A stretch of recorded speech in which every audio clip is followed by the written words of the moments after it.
ये कहानी होने वाली एक ऐसी दुनिया की जहाँ पर एक 10,000 मीटर का बड़ा सा मॉन्स्टर होता है जो कि दिखने में बिल्कुल ही गॉडजिला जैसा होता है। वो पूरे आकाश को घेर रहा होता है और उसके मुंह से आग भी निकल रही होती है। उसके सामने हमारा मेन हीरो खड़ा होता है जिसका नाम चैन होता है। चैन बोलता है कि जो ये जाइंट बीस्ट है जिसने पूरे आसमान को घेर लिया है वो मेरे साथ जुड़ चुका है, और अगर मैं ये कहूँ कि ये मैं ही हूँ तो आप मेरा विश्वास नहीं करोगे। और ये होने वाली है मेरी कहानी कि कैसे मैं इस दुनिया का भगवान या फिर एक राक्षस बनूंगा। अब स्टार्ट करते हैं इसकी कहानी को। इस सीरीज की स्टार्टिंग में हम लोग देखते हैं कि न्यूज रिपोर्टर बोलता है कि 2 जून की इवनिंग न्यूज में आप सभी लोगों का स्वागत है। आज 200 लोग मारे गए निंग सिटी के अंदर क्योंकि वहां पर एक स्नेक ने हमला कर दिया है। वो स्नेक 100 मीटर से भी ज्यादा लंबा था। अब तक जो उसकी स्पीशीज है वो भी पता नहीं लगी है। साथ में जो भी वहाँ के सिटीजन्स थे उनमें से बहुत से लोगों ने उसकी जो अपीयरेंस है वो अपने कैमरे में रिकॉर्ड करी है और वो स्काई नॉर्थ सिटी की तरफ बढ़ रहा है, जिसकी वजह से वहाँ के सभी लोगों को हटा दिया गया है, जिसके कारण बहुत से जो क्रिमिनल्स थे वो भी वहाँ से भागे गए हैं। एंड ये सारी न्यूज़ हमारे मेन हीरो के सामने होती है। मेन हीरो की हालत बहुत ज़्यादा खराब होती है और इसका नाम चैन चू होता है। चैन जख्मी हालत में वहाँ पे गिरा होता है और उसके हाथ से खून भी निकला होता है। फिर वो देखता है कि उसकी बॉडी कैसे घायल हुई पड़ी है। बट एक मिनट, वो अपनी बॉडी को कैसे देख पा रहा है? क्योंकि हमें पता चलता है कि जो उसकी जो सोल होती है वो असल में एक मॉन्स्टर के अंदर होती है या फिर एक छिपकली के अंदर होती है जो कि साइज में छोटी सी होती है। फिर वो आईने में देखते हुए बोलता है कि आखिर यहाँ पर क्या हो रहा है, आखिर मैं कैसे इस इग्वाना के अंदर आ चुका हूँ। फिर हमें एक फ्लैशबैक दिखाया जाता है जहाँ पर वो बताता है कि मेरा नाम चैन है और मैं यूनिवर्सिटी का एक स्टूडेंट हूँ, निंग सिटी का। मैं स्कूल से बाहर अपने लिए कमरा बुक करके वहाँ पर रहता हूँ क्योंकि मुझे डोम्स में रहना पसंद नहीं है। साथ में मुझे कोल्ड ब्लड जो एनिमल्स होते हैं वो बहुत ज़्यादा पसंद आते हैं और खासकर जिनके अलग अलग रंग होते हैं वो मुझे बहुत ज़्यादा पसंद है। और हमें पता चलता है कि वो बहुत ज़्यादा शौकीन होता है इन कोल्ड ब्लड एनिमल्स का, जिसके कारण वो बहुत सारे उसके पेट भी रखता है। और ऐसा ही एक नया पेट उसके पास आने वाला था जो कि था वो इग्वाना, जो कि हमने पहले देखा था।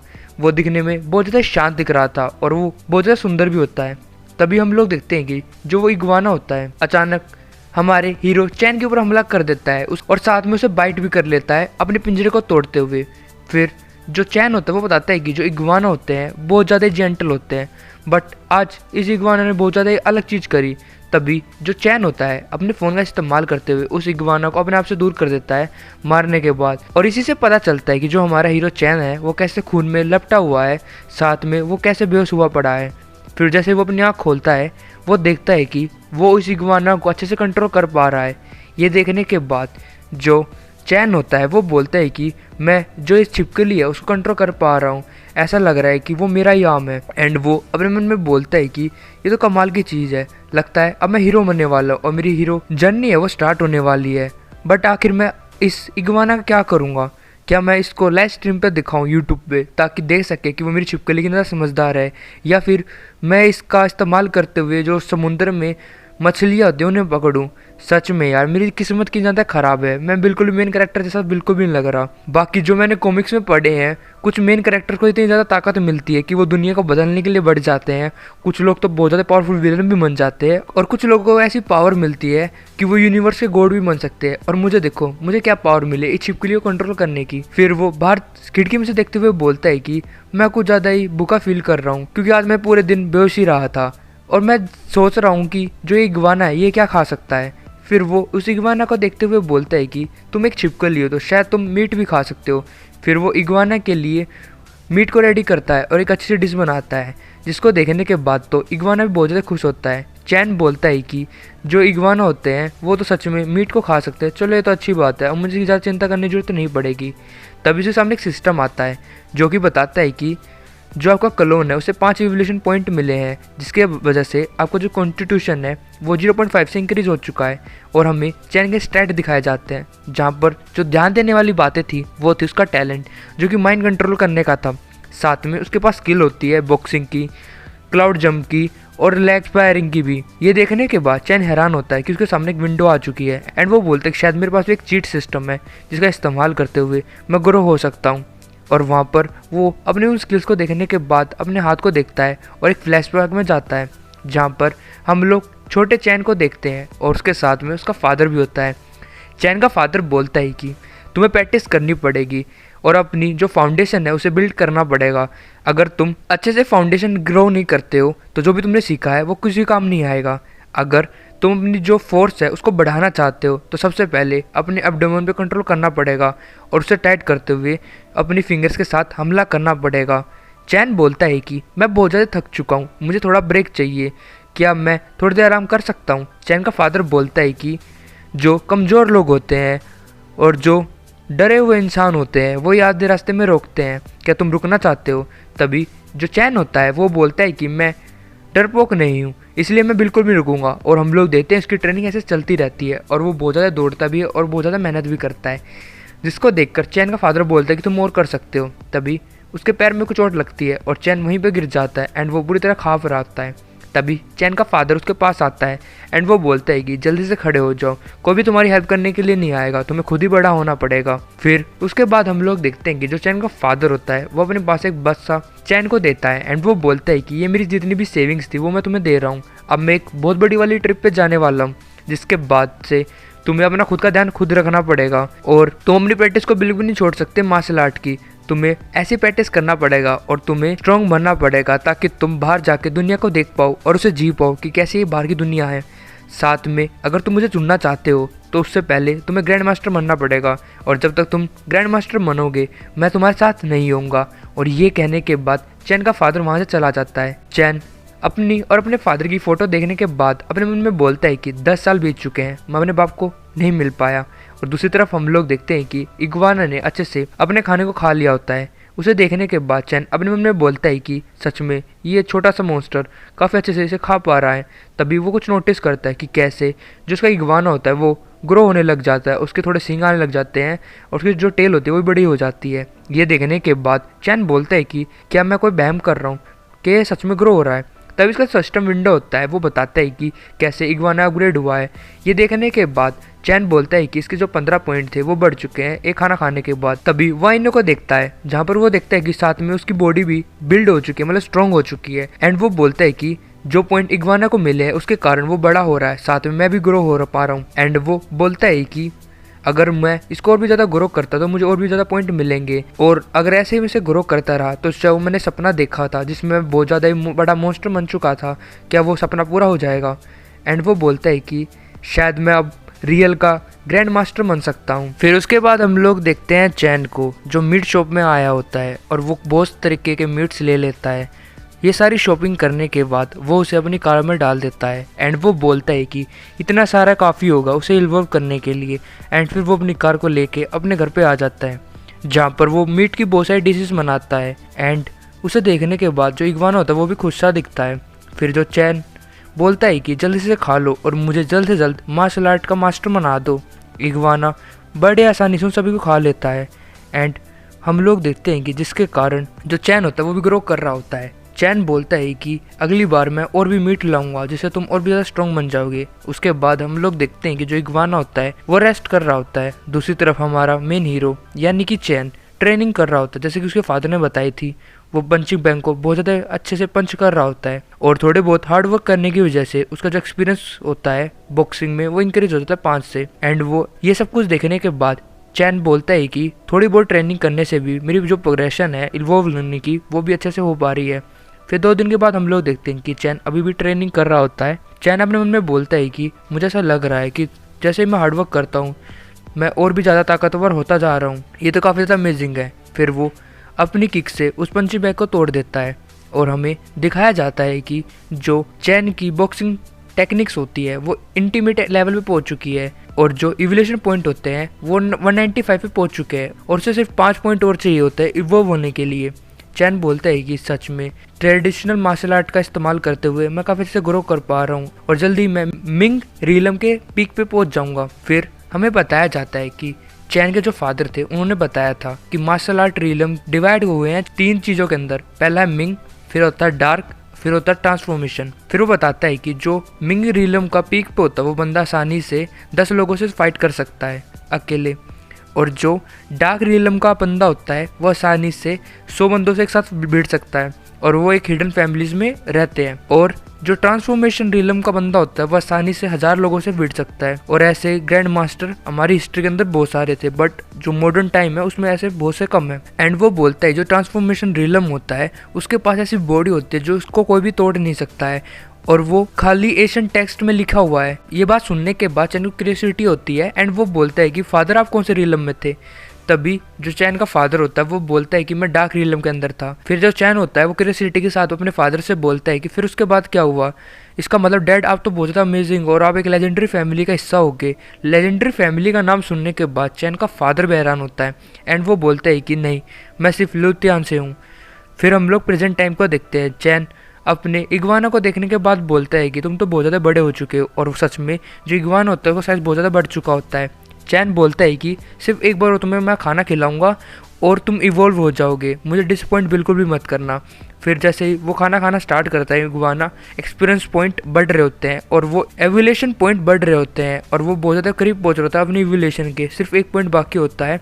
चैन अपने मन में बोलता है कि सच में तुम तो रेडी हो इवॉल्व होने के लिए, जल्दी से चेंज हो जाओ मेरे छोटे बड़ी और तुम काफ़ी ज़्यादा स्ट्रॉन्ग बन जाओ। और थोड़ी देर के अंदर इवोल्यूशन पॉइंट 200 में पहुंच जाते हैं। सिस्टम बताता है कि जो आपका क्लोन सी इग्वाना है वो अपनी जो इवोल्यूशन रिक्वायरमेंट थी उसके पास पहुंच चुका है, जिसके कारण जो उसकी इवोल्यूशन वो स्टार्ट हो चुकी है।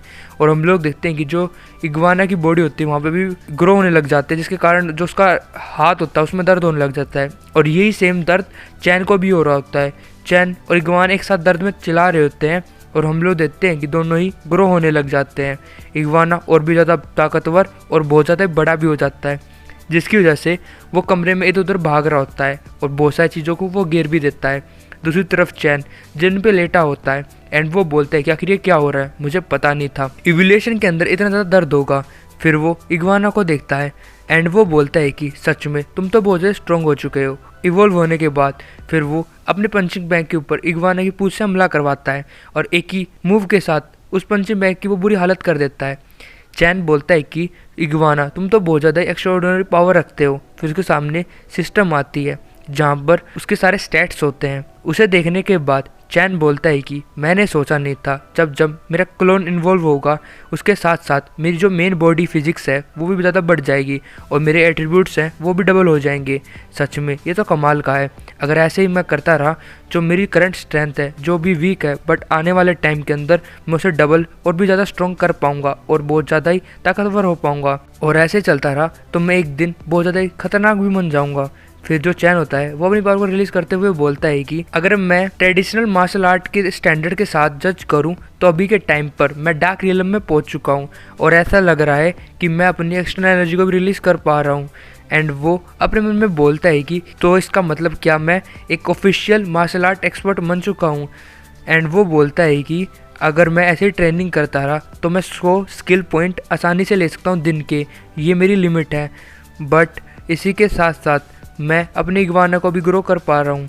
एंड फिर वो इग्वाना की तरफ देखता है। इग्वाना को देखते हुए वो अपने मन में बोलता है कि जैसे मैं अपनी बॉडी के अंदर से एनर्जी रिलीज़ कर पा रहा हूँ वैसे ही ये सी इग्वाना भी अपनी पावर रिलीज़ कर पा रहा है। एंड वो बोलता है कि सच में जो मेरी एक्सटर्नल एनर्जी रिलीज़ हो रही है वैसे ही मेरा इग्वाना भी कर रहा है, इसका मतलब हम एक दूसरे से जुड़ चुके हैं। तभी उसके कोई गेट को बजाता है। उसको देखने के बाद चैन वहाँ पर जाता है जहाँ पर एक बड़े शरीर का बॉडी बिल्डर उसके गेट को बजा रहा होता है। तो जैसे चैन गेट को खोलता है एंड वो बोलता है कि क्या हुआ, तभी जो बॉडी बिल्डर होता है वो महसूस करता है कि चैन का जो ऑरा है वो बहुत ज़्यादा खतरनाक है। उसे देखने के बाद वो अपने मन में बोलता है क्या इस लड़के के साथ क्या तकलीफ है, मुझे ऐसा फील हो रहा है कि ये मुझे सेकंडों के अंदर क्रश कर देगा अगर मैंने कुछ भी गलत बोला तो। एंड वो बोलता है कि तुम काफ़ी ज़्यादा आवाज़ कर रहे थे, बस मैं चेक करने के लिए आया था कि तुम्हारे घर में कोई रेनोवेशन हो रही है क्या। तभी चैन बोलता है कि नहीं हमारे घर में कोई रेनोवेशन तो नहीं हो रही है, बट मैं यहाँ पर सिर्फ ट्रेनिंग कर रहा था, मुझे पता नहीं चला कि मैं इतनी ज़्यादा आवाज़ कर रहा हूँ। तभी ये बात सुनने के बाद वो बॉडी बिल्डर अपने मन में बोलता है कि आखिर कैसी ट्रेनिंग कर रहा था जिसकी वजह से ऐसा फील हो रहा था कि जैसे अर्थक्वेक को आ गया हो। तभी वो उसके घर के अंदर देखता है जहाँ पर बहुत ज़्यादा सामान गिरा हुआ होता है। उसे देखने के बाद वो बॉडी बिल्डर और भी ज़्यादा डर जाता है। एंड वो बोलता है कि कोई बात नहीं, तुम अपनी ट्रेनिंग कर सकते हो, बट जो ट्रेनिंग मेथड उसे थोड़ा चेंज कर लो ताकि थोड़ा शोर शराबा कम हो। तभी ये कहने के बाद वो वहाँ से भाग जाता है। चैन बोलता है कि चिंता मत करो, मैं अपनी ट्रेनिंग मेथड को जरूर चेंज करूंगा। ये सुनने के बाद बॉडी बिल्डर बोलता है अरे अरे आपको बहुत बहुत शुक्रिया। और हम लोग देखते हैं कि चैन और इग्वाना उस लिफ्ट को देख रहे होते हैं। फिर उसके बाद हम लोग देखते हैं कि चैन अपने कमरे को देखता है एंड वो बोलता है कि जो सी इग्वाना है उसका जो क्लोन है वो बहुत ज्यादा बड़ा हो चुका है और वो अब कमरे के अंदर तो नहीं रह पाएगा। अब मुझे शायद उसे समुद्र में छोड़ देना चाहिए। फिर वो अपनी कार में बैठता हुआ समुद्र के पास पहुंच जाता है इग्वाना के साथ। फिर वो इग्वाना कंट्रोल करते हुए पानी में डाइव मरवा देता है एंड वो बोलता है कि जब मैं अपनी एनर्जी सेंस को स्टार्ट करता हूं तो मैं आसपास के 10 मीटर के रेंज के अंदर एनर्जी को महसूस कर सकता हूं। फिर वो एक फिश को देखता है। उस फिश को देखने के बाद वो बोलता है कि इस फिश की तो 5 आंखें हैं, ये अच्छा होगा मेरे टारगेट के लिए, तो मैं पहला टारगेट इसे मनाता हूँ। और फिर वो इग्वाना का इस्तेमाल करते हुए उस मछली को पकड़ने की कोशिश करता है, बट हम लोग देखते हैं कि मछली उसके अटैक से बच जाती है। फिर उसके बाद दोबारा इग्वाना उस मछली के ऊपर हमला करता है और मछली को बड़ी आसानी से पकड़ लेता है और उसको खाने की वजह से उसे पॉइंट मिलते हैं। बट उसे अब की बार 10 इवोल्यूशन पॉइंट मिलते हैं क्योंकि उसने म्यूटेंट फिश को खाया है और जिससे जो उसकी फिजिक्स होती है वो 1% बढ़ जाती है। वो बोलता है कि अगर हम नॉर्मल फूड को खाते हैं तो हमें 1 इवोल्यूशन पॉइंट मिलता है हर एक मील का, बट अगर हम म्यूटेंट को खाते हैं तो 10 पॉइंट मिलते हैं। और इस पानी के अंदर तो बहुत सारे म्यूटेंट फिश और बहुत सारे क्रीचर्स भी हैं। सच में मेरी तो चांदी हो गई, अब ये एक वर्ल्ड एक अच्छी जगह बन सकता है। और ऐसे करके वो और मछलियों को हंट करने लग जाता है। फिर सिस्टम बताता है कि आपको 100 इवोल्यूशन पॉइंट मिल चुके हैं जो आपकी डेली लिमिट के हैं, अब आप और ज़्यादा उसे गेन नहीं कर सकते। फिर समुद्र को देखते हुए चैन बोलता है कि हम समुद्र को समझते हैं कि वो ब्लैक होगा, बट जबकि मैं अपनी आंखों से देख पा रहा हूँ ये बहुत ज़्यादा शांत और बहुत ज़्यादा सुंदर है। सच में ये तो काफ़ी ज़्यादा ही कलरफुल और वेरिएंट है। फिर वो बताता है कि जो इग्वाना होती है वो एम्फीबियन होती है, यानी कि वो ज़मीन पे भी रह सकती है और पानी के अंदर भी, बट इसके कुछ लंग्स नहीं है, तो मुझे टाइम टाइम के अंदर हवा लेने के लिए ज़मीन पे जाना पड़ेगा ताकि मैं सर्वाइव कर पाऊँ। फिर वो एक गुफा की तरफ जाता है। जैसे ही उस गुफा के अंदर जाता है वहाँ पर रेस्ट करने के लिए अच्छा स्पॉट होता है। उसे देखने के बाद वो बोलता है कि आज के दिन ही मैं इस क्लोन को यहाँ पर रेस्ट करने के लिए छोड़ देता हूँ। फिर वो अपनी गाड़ी की तरफ बढ़ता है एंड वो बोलता है कि चलो अब मुझे घर की तरफ जाना चाहिए। जैसे ही वो रास्ते से जा रहा होता है तभी वो कुछ महसूस करता है एंड वो बोलता है कि क्या इस प्लेस के अंदर कोई रहता है। और हम लोग देखते हैं कि उसकी गेट से आवाज़ आ रही होती है, कुछ बचाओ, और ये एक लड़की की आवाज़ होती है। चैन ये आवाज़ सुनने के बाद रुक जाता है एंड वो बोलता है कि मैंने अपनी स्किल्स को मास्टर कर लिया है जिसके कारण अभी के टाइम में छोटी छोटी चीज़ों को महसूस कर सकता हूँ। तभी हम लोग देखते हैं कि कुछ लोग उसी घर के अंदर से बोल रहे होते क्या वो घर यहाँ चली गई है। तभी वो बोलते हैं कि हाँ वो चली गई है। एंड फिर वो बोलता है चलो अच्छा है वो चला गया। और हम लोग देखते हैं कि वे 3 लोग मिलकर एक लड़की को किडनैप करके रखे हुए होते हैं। एंड फिर उनमें से एक किडनैपर जो कि बिन बालों का होता है वो अपने साथी को मारते हुए बोलता है कि तुम इतने ज़्यादा केयरलेस कैसे हो सकते हो, इसका ध्यान से रखो, वरना जब मैं इसके कपड़े उतारूंगा और इसके साथ जब मजे लूँगा तो तुम्हें उसको चखने का मौका नहीं मिलेगा। तभी उसका साथी बोलता है बॉस मुझे माफ़ कर दो, बहुत ज़्यादा अंधेरा था, मुझे पता नहीं था कि ये अंधेरे का फ़ायदा उठाते हुए यहाँ से भागने की कोशिश करेगी। तभी गंजा उसके पास आते हुए बोलता है कि शट अप और थोड़ा बहादुर बनो और आज की जो मज़ा है उसे ख़राब मत करो। तभी चैन वहाँ से गया नहीं होता है, वो अपनी सेंसेस का इस्तेमाल करते हुए एनर्जी को सेंस करता है, जहाँ पर उसे पता चलता है कि यहाँ पर कितने लोग हैं और क्या क्या कर रहे हैं। किडनैपर लोग अच्छे से पार्टी कर रहे होते हैं और लड़की बहुत ज़्यादा डरी होती है और वहाँ पर एक लड़का होता है जो अपने खाने को एंजॉय कर रहा होता है। तभी चैन उन सभी की एनर्जी को सेंस करने के बाद बोलता है कि ये किडनैपर है या फिर कोई ह्यूमन ट्रैफिकिंग का केस है। यहाँ पर 3 बंदे हैं और 2 के पास तो नाइफ भी है। मुझे जल्द से जल्द इनसे फाइट लेनी पड़ेगी 1 मिनट के अंदर, वो भी ताकि मैं होस्टेस को कोई भी नुकसान ना पहुंचा पाऊँ। और फिर वो अपनी एनर्जी को रेडी करता हुआ गेट का तोड़ता हुआ अंदर घुस जाता है। और जैसे ही वो अंदर घुसता है हर तरफ धुआं धुआं होता है। धुएं का फ़ायदा उठाते हुए चैन एक बंदे को किक मारता है। किक खाने के बाद वो बंदा सीधा जाकर दीवार को लगता है। तभी जो गंजे वाला बंदा होता है वो अपनी नाइफ को निकालते हुए चैन के ऊपर हमला करने के लिए बढ़ता है। चैन उसके अटैक को सबसे पहले डॉज करता है, फिर वो अपने एल्बो का इस्तेमाल करते हुए उसके लंग्स के ऊपर हमला करता है। लंग्स पे लगने के बाद जो उसकी रिप्स होती है वो टूट जाती है और वो दूर जाके गिरता है।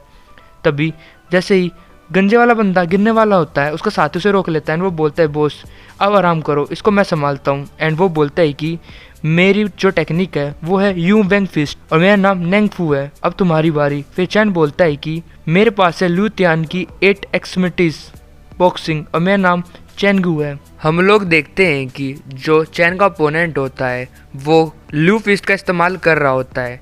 चैन उसके अटैक को समझ लेता है एंड उसकी कलाई को पकड़ते हुए उसके अटैक को डोज कर लेता है। तभी जो उसका ओपोनेंट होता है वो इस बात का फायदा उठाते हुए चैन की लेग के ऊपर हमला करता है और चैन को डिसबैलेंस करते हुए उसके मुंह पे एक पंच मारता है। चैन भी ये सब कुछ देखने के बाद अपने मन में बोलता है कि सच में ये बंदा तो एक्सपर्ट है। फिर वो अपने बैलेंस को मनाता हुआ दोबारा उस ओपोनेंट के ऊपर हमला करने के लिए बढ़ता है और वो अपनी आयरन माउंटेन स्लैम का इस्तेमाल करता है। जैसे वो उसका इस्तेमाल करता है उसका ओपोनेंट दूर जाके गिरता है। गिरे हुए उसका ओपोनेंट हंस रहा होता है एंड वो बोलता है कि ये तो काफ़ी ज़्यादा इंटरेस्टिंग है। फिर वो खड़ा होते हुए बोलता है कि मुझे मालूम नहीं था कि जैसे मैं माउंटेन के नीचे आऊँगा तो मैं एक रियल डिसाइबल से मिल पाऊंगा जो लू तियान 8 एक्समिटीज को जानता होगा। सच में जो आयरन माउंटेन स्लैम है, जितना मैंने इसके बारे में सुना था, सच में ये इतना ही शानदार है। तभी चैन बोलता है कि बट मुझे तो शर्म आ रही है तुमसे फाइट करते हुए। तभी उसका ओपोनेंट बोलता है कि आखिर तुम्हें शर्म क्यों आ रही है। तभी चैन बोलता है कि मैंने सोचा नहीं था कि तुम जैसा ठग एक डिसाइबल होगा यू वेंग फिस्ट का। मुझे तो बहुत ज़्यादा शर्म आ रही है कि कैसे कैसे लोगों को वो अपना डिसाइबल बना रहे हैं। सच में तुम तो बहुत ज़्यादा गलत रास्ते पे चल रहे हो। ये सुनने के बाद उसका ओपोनेंट हंसने लग जाता है एंड वो बोलता है कि तुम काफ़ी बड़ी बड़ी बातें कर रहे हो बट तुम अभी भी स्टूडेंट हो, तुम्हें अच्छे से नहीं पता है कि वर्ल्ड कैसा है। अगर तुम मेरी जगह पर होते इस वर्ल्ड का एक्सप्लोर करते तुम्हें पता चलता है कि ये वर्ल्ड कैसे काम करता है। एंड वो बोलता है कि तुम अब जीत रहे, इसका मतलब ये नहीं है तुम कुछ भी बोल सकते हो। और वो सीधा अटैक करने के लिए बढ़ता है चैन के ऊपर। उसका मेन टारगेट उसकी आंखें होती है। चैन इस बात को समझ जाता है एंड वो अपनी किक के साथ उसे इनकाउंटर करता है, जिसकी वजह से जो उसका ओपोनेंट होता है वो जमीन पे जाके गिरता है और यहाँ पर चैन इस फाइट को जीत जाता है। एंड वो अपने मन में सोचता है कि सच में मार्शल आर्टिस्ट तो बहुत ज़्यादा डेंजरस होते हैं। ये बैटल भी बहुत ज़्यादा खतरनाक थी। अगर मैं अपना ध्यान नहीं रखता तो शायद ये मुझे मार भी सकता था। मुझे ऐसे अगर दर्जनों बंदों से लड़ना पड़ गया तो मैं हार सकता हूँ, तो मुझे और भी ज़्यादा स्ट्रॉन्ग बनना पड़ेगा। साथ में जो मेरी स्ट्रेंथ है वो मैं बहुत ज़्यादा यूज़ कर रहा हूँ, मुझे इसे कंट्रोल करना सीखना पड़ेगा वरना आगे जाके बहुत ज़्यादा प्रॉब्लम हो सकती है। एंड वो बोलता है कि मुझे आगे जाके अपनी जो स्ट्रेंथ है उसको मास्टर करना पड़ेगा। दूसरी तरफ हम उस लड़की को देखते हैं जो कि चैन को बोल रही होती है। चैन उस लड़की को खोल देता है। इस लड़की का नाम लिंग होता है। चैन बोलता है कि तुम्हें डरने की जरूरत नहीं है। तभी जो लिंग होती है वो बोलती है कि थैंक यू सो मच, तुमने मेरी जान बचा ली। तभी चैन बोलता है कि अपने आंसुओं को पूछ लो और जल्दी से पुलिस को यहाँ पर बुला लो ताकि वो तुम्हें बचा सके। साथ में मैं तुमसे एक मदद भी चाहता हूँ। मैं चाहता हूँ कि तुम पुलिस को ये ना बताओ कि मैंने तुम्हारी जान बचाई है। अगर वो तुमसे मेरे बारे में कुछ भी पूछे तो तुम बता देना कि तुमने मेरी शक्ल को अच्छे से नहीं देखा है और मैं कौन हूँ ये तुम्हें नहीं पता। चैन की ये बात सुनने के बाद लिंग बोलते ठीक है मैं ऐसा ही करूँगी। 10 मिनट बाद हम लोग देखते हैं कि पुलिस वाले वहीं पर आ जाते हैं। वो बोलते हैं कि जो भी अंदर वो जल्दी सरेंडर कर दो। तभी पुलिस वाले भी हैरान होते हैं क्योंकि सारे जितने भी थक थे वे सारे ज़मीन पे लेटे होते हैं और वहाँ पर सिर्फ लिंग होती है। फिर हम लोग गुआन को देखते हैं जो पुलिस सेक्रेटरी से होती है। वो बोलती है कि डेप्यूटी चीफ जैसे आपने इन्फॉर्मेशन मुझे निकालने के लिए बोला था वो सारी इन्फॉर्मेशन मैं लेके आ चुकी हूँ। ये डेप्यूटी चीफ का ऑफिस होता है। वो लड़की बोलती है कि जो वो गेट टूटा हुआ था वो बहुत ज़्यादा मजबूत था, उसको तोड़ने के लिए एक भारी कुल्हाड़ी चाहिए। अगर उस बंदे ने अपने पैर के साथ उसे तोड़ा है इसका मतलब उसने करीब 1000 किलोग्राम की जो स्ट्रेंथ है उसने लगाई होगी, जो कि बहुत ज़्यादा ही हो जाती है एक नॉर्मल बंदे के लिए। एंड साथ में जितने भी वहाँ पर जो थग थे उनमें से 2 लोग मारे जा चुके हैं और सिर्फ एक ही बचा हुआ है और वो भी सीरियस सिचुएशन के अंदर है। इसका मतलब वो बंदा बहुत ज़्यादा स्ट्रॉन्ग था और जैसा कि लिन ने बताया था वो बॉक्सिंग का इस्तेमाल कर रहा था। ये सारी बातें सुनने के बाद डेप्यूटी चीफ होता है वो बोलता है कि जो बॉक्सिंग एक्सपर्ट होता है वो भी 800 ग्राम ही अपनी पावर का इस्तेमाल कर पाता है मशीन के अंदर और इस बंदे ने रियल लाइफ में 1000 का इस्तेमाल कर लिया। सच में ये बंदा तो एक लिमिट से भी आगे जा चुका है। ये बात सुनने के बाद गुआन बोलते हैं कि हाँ सच में जो उसकी जो स्ट्रेंथ होगी इस बंदे की वो अनह्यूमन होगी। साथ में वो बोलते हैं कि और भी बहुत ज़्यादा ही अजीब चीज़ें आसपास हो रही है। तभी जो डेप्यूटी चीफ होता है वो अपनी चेयर से उठता है और वो बोलता है कि हाँ मुझे भी जो ये स्टॉर्म है वो अजीब लग रहा है। दूसरी तरफ हम लोग एक गाड़ी को देखते हैं जो कि एक बोट के पास आती है। बोट में से उतरे हुए 3 बंदे होते हैं। उनमें से जो चेला नंबर 1 होता है वो बोलता है कि बॉस हमने सिर्फ कुछ ही मिलियंस पैसे कमाए हैं और आप ऑलरेडी इन पैसों को स्पेंड करने लगे लड़कियों के ऊपर। ये चीज़ पैसे की बर्बादी नहीं होगी। दूसरा जो चेला होता है वो बोलता है कि हाँ बॉस, और आप एक शिप लेने की बात कर रहे हो, उसको में तो हमारे 2 मिलियन से भी ज़्यादा पैसे लग जाएंगे। बॉस बोलता है तुम्हें चिंता करने की जरूरत नहीं है, और जो ये वुमेन मैंने मंगवाई है ये हमारे बहुत ज़्यादा काम आएगी और इससे हम बहुत ज़्यादा पैसे भी कमा सकते हैं। ये बात सुनने के बाद जो उसके चेले लोग होते हैं वो बोलते क्या बॉस सच में? तभी जो बॉस होता है वो बोलता है कि हाँ, अगर तुमने अच्छे से अपना काम करा होगा तो हम बहुत ज़्यादा ही बिजनेस वाला काम कर सकते हैं। तभी जो चेला नंबर 1 होता है वो बोलता है कि बॉस आप चिंता मत करो, मैंने ऑलरेडी जैसे आपने बोला था एक शिपिंग कंपनी स्टार्ट कर ली है, जहाँ पर हम एक कमाल की बिल्डिंग बनाने वाले हैं जहाँ पर लोग अपनी रिक्वेस्ट को रख सकते हैं। और जैसा आपने बोला था मैंने बहुत सारी सुंदर लड़कियों को वहाँ पर बुला लिया है, वो आपकी सेक्रेटरी होंगी, और कुछ लड़कियों को तो हम डेस्क पे बिठा लेंगे जैसे कि आपने मुझे बोला था। तभी ये बात सुनने के बाद बॉस बोलता है कि मैंने अपनी अवेकनिंग करी है जिसमें मुझे अंडर वाटर ब्रीथिंग मिली है। इस एबिलिटी का इस्तेमाल करते हुए मैं आसानी से समुद्र के अंदर जा सकता हूँ और खजाने को ढूंढ सकता हूँ, जिससे हमें कभी भी पैसे की चिंता नहीं होगी और हम जितना चाहे उतना पैसा उड़ा सकते हैं और उतने चाहे मज़े कर सकते हैं। अगर तुम मेरा ऐसे ही फॉलो करते रहे तो तुम कभी भूखे नहीं मरोगे। तभी वो कुछ महसूस करते हैं। बॉस बोलता है कि आखिर यहाँ पर कौन है जो हमारी बातें सुन रहा है। फिर वो बंदा बाहर निकलता है जिसको बॉस जैंग चिल्ला रहा होता है, और ये और कोई नहीं चैन होता है। चैन बोलता है कि मैंने बहुत ज़्यादा ठरके लोगों को देखा है बट तुम सबसे स्पेशल हो। ये बात सुनने के बाद बॉस जैंग बोलता है कि तुम्हारे अंदर बहुत ज़्यादा हिम्मत आ चुकी है, तुम्हें समझाना पड़ेगा कि कैसे लोगों से बात करी जाती है।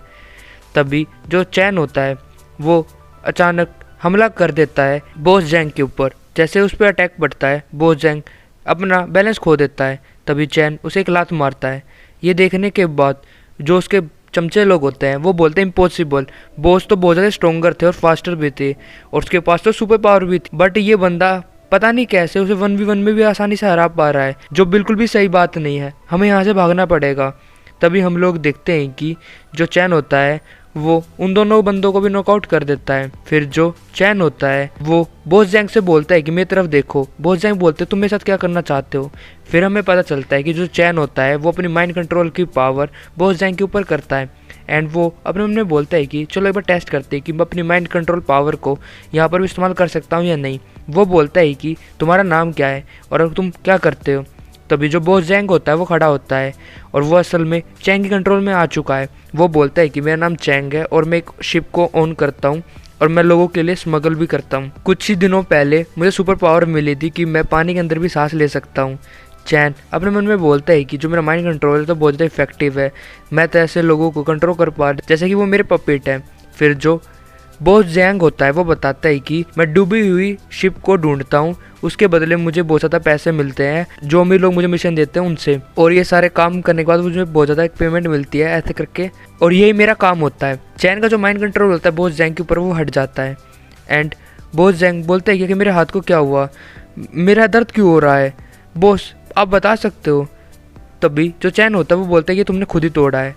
ये सब कुछ देखने के बाद चैन अपने मन में बोलता है कि मेरा माइंड कंट्रोल हट चुका है, फिर भी जो ये बंदा होता है इसकी जो जजमेंट होती है वो इफेक्ट पड़ी है और ये मेरे कंट्रोल में आ चुका है।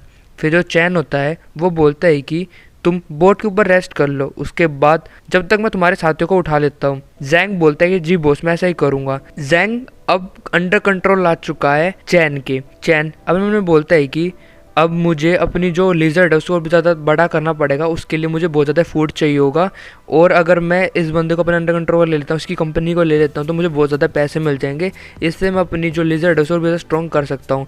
फिर वो उन 2 बंदों को कंट्रोल करने की कोशिश करता है, चेले लोगों को, एंड वो आसानी से उन्हें कंट्रोल भी कर पाता है। एंड वो ये कंक्लूजन लगाता है कि जितने भी कमज़ोर दिमाग के लोग होते हैं वो आसानी से कंट्रोल में आ सकते हैं, और जो समझदार लोग होते हैं फिर जिनका मेंटल जो स्ट्रेंथ होती है वो ज़्यादा ही होती है तो उन्हें कंट्रोल करने में थोड़ी मुश्किल होती है। फिर उसके बाद वे शिप पे पहुंच जाते हैं जहाँ पर एक बंदा बोलता है कि बॉस जैंग आखिर ये बंदा कौन है। तभी जो जैंग होता है वो बताता है कि मेरा बॉस, ये मेरा भी बॉस है, तो तुम्हें इसे रिस्पेक्टफुली बात करनी पड़ेगी, और सभी लोग उसे ग्रीटिंग कर रहे होते हैं। फिर जो जैंग होता है वो बोलता है कि जल्दी से कॉन्ट्रैक्ट रेडी करवाओ जहाँ पर मैं अपनी जितनी भी पैसा वैसा है और मेरी जितनी भी शिप है वो सारी ट्रांसफ़र कर रहा हूँ मैं चैन को। फिर वो कॉन्ट्रैक्ट चैन को दे देता है। चैन उसे देखने के बाद बोलता है कि तुमने काफ़ी अच्छा काम करा और हम कल ऑफिस में मिलते हैं, तब तक तुम आराम करो और रेस्ट करो। और हॉस्पिटल चले जाओ। फिर जो जैंग होता है बोलते ठीक है बॉस मैं ऐसा ही करूँगा। दूसरी तरफ फिर अगले दिन हम लोग देखते हैं कि चैन अपने लेजर का इस्तेमाल करते हुए सी में हंटिंग कर रहा होता है ताकि वो भी ग्रो हो पाए। दूसरी तरफ वो जिम में प्रैक्टिस कर रहा होता है। वो बोलता है कि मैं हमेशा अपनी इग्वाना पे डिपेंडेंट नहीं हो सकता, मुझे खुद भी ट्रेन होना पड़ेगा ताकि मैं और भी ज़्यादा स्ट्रॉन्ग बन पाऊँ और अपनी स्ट्रेंथ को और भी ज़्यादा अच्छे से कंट्रोल कर पाऊँ। और वो काफ़ी ज़्यादा इंप्रूवमेंट भी कर रहा होता है।